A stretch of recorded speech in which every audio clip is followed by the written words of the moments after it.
بسم اللہ الرحمن الرحیم۔ السلام علیکم۔ انبیاء کرام کے پیشے۔ دنیا میں جتنے بھی انبیاء کرام مبعوث فرمائے گئے ہیں، انہوں نے معاش کے لیے کسی نہ کسی پیشے کو ضرور اپنایا۔ وہ اپنی روزی اپنے ہاتھ کی محنت سے پیدا کرتے اور اپنے معاش کا بوجھ کسی دوسرے پر نہ ڈالتے، کسی سے دین حق کے کام کی اجرت طلب نہیں کرتے، بلکہ یہ اعلان فرماتے اور میں تم سے اپنی تبلیغ پر کوئی اجرت نہیں مانگتا، میری اجرت تو اللہ رب العالمین ہی پر ہے۔ القرآن۔ حضرت آدم علیہ السلام جب دنیا میں بھیجے گئے تو ان کے پاس جنت کے پودوں کے بیج تھے۔ انہوں نے کاشتکاری کی، وہ سب سے پہلا آٹا پیس کر روٹی بنائی، نے ستر پوشی کے لیے جانوروں کی کھالوں کا لباس تیار کیا۔ یہ سب کام حضرت جبرائیل علیہ السلام نے انہیں سکھائے۔ حضرت شیش علیہ السلام نے تعمیرات کا کام کیا، شہروں اور قلعوں کی بنیاد رکھی، بابل اور سوس آپ ہی نے آباد کیے۔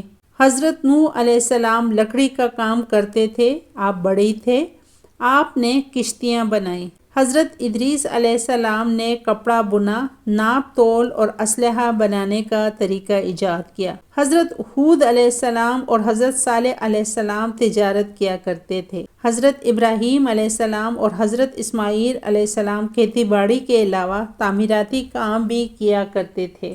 انہوں نے خانہ کعبہ تعمیر کیا۔ حضرت اسماعیل علیہ السلام تیر و کمان بھی بنایا کرتے تھے۔ حضرت شعیب علیہ السلام اونٹ، بھیڑ، بکریاں پالنے اور ان کے دودھ سے معاش تلاش کرتے۔ حضرت لوط علیہ السلام کھیتی باڑی کرتے تھے۔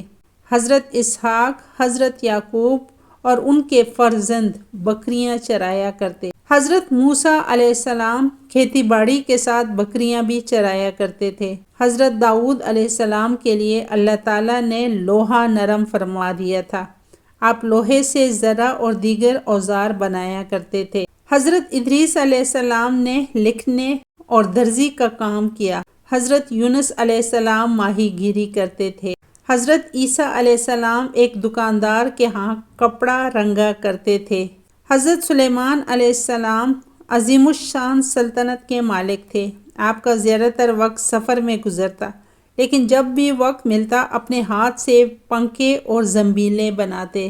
امام الانبیاء سید المرسلین حضور نبی کریم صلی اللہ علیہ وسلم بچپن میں بکریاں چراتے۔ نبوت ملنے سے پہلے حضرت خدیجہ الکبریٰ رضی اللہ تعالیٰ عنہا کے لیے مزاربت کی بنیاد پر تجارت کی اور حضرت عبداللہ بن صائب کے ساتھ شراکت داری میں بھی کاروبار فرمایا۔ اے اللہ ہم سب کو انبیاء کرام کی سنتوں پر عمل کرنے والا بنا دے، آمین۔ ویورز، اگر آپ کو میری آج کی ویڈیو پسند آئی ہے تو میرے چینل پروڈکٹیو مسلم کو لائک، شیئر اور سبسکرائب کریں۔ جزاک اللہ۔ اللہ حافظ۔